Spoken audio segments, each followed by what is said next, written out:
जी हाँ भाइयों बहनों, समाज सेवी श्री तेज प्रताप सिंह टीपी सिंह जी के छोटे भाई अभिमन्यु सिंह उर्फ मन्नू भैया को जनपद बहराइच के वार्ड संख्या 37 से जिला पंचायत सदस्य पद हेतु अपना अमूल्य मत देकर विजयी बनावे। अभिमन्यु भैया की जीत में वार्ड नंबर 37 की सभी सम्मानित जनता की जीत होगी।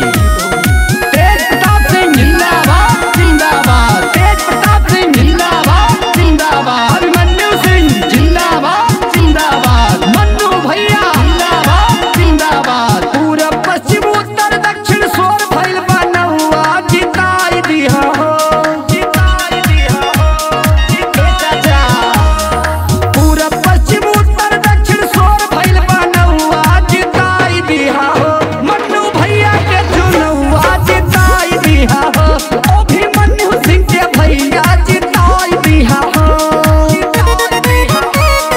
तेज प्रताप सिंह जिंदाबाद जिंदाबाद, तेज प्रताप सिंह जिंदाबाद जिंदाबाद, मन्नू भैया जिंदाबाद जिंदाबाद, मन्नू भैया जिंदाबाद जिंदाबाद। दलितों गरीब के सीना से लगई है, वार्ड नंबर 37 के भैया चमकई है, वार्ड नंबर 37 के भैया चमकई। दलितों गरीब के सीना से लगई है, वार्ड नंबर 37 के भैया चमकई है। बिजली पानी सड़क हो जाई सबके गौए गौआ जिताई दिया हो, मन्नू भैया के चुनौआ जिताई दिया हो, अभिमन्यु सिंह के भैया जिताई दिया हो, अभिमन्यु सिंह के भैया जिताई दिया हो। तेज प्रताप सिंह जिंदाबाद जिंदाबाद, तेज प्रताप सिंह जिंदाबाद जिंदाबाद, मन्नू भैया जिंदाबाद जिंदाबाद,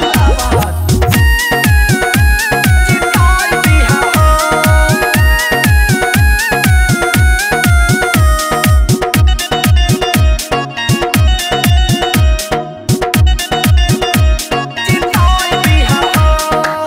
करी है मन्नू भैया सबके सम्मान हो, सुना ये चाचा चाची रखी ध्यान हो, सुना ये चाचा चाची रखी ध्यान भैया।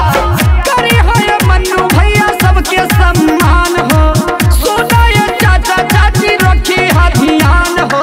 होवे नदी है भैया अब गरीब के छलौआ जिताई दिया हो, मन्नू भैया के चुनौआ जिताई दिया हो, अभिमन्यु सिंह के भैया जिताई दिया हो। तेज प्रताप सिंह जिंदाबाद जिंदाबाद, तेज प्रताप सिंह जिंदाबाद जिंदाबाद, मन्नू भैया जिंदाबाद जिंदाबाद, जिताई दिया हो। अब की तो भैया भाभी दी ही सभे वोट हो, विनती करिले हम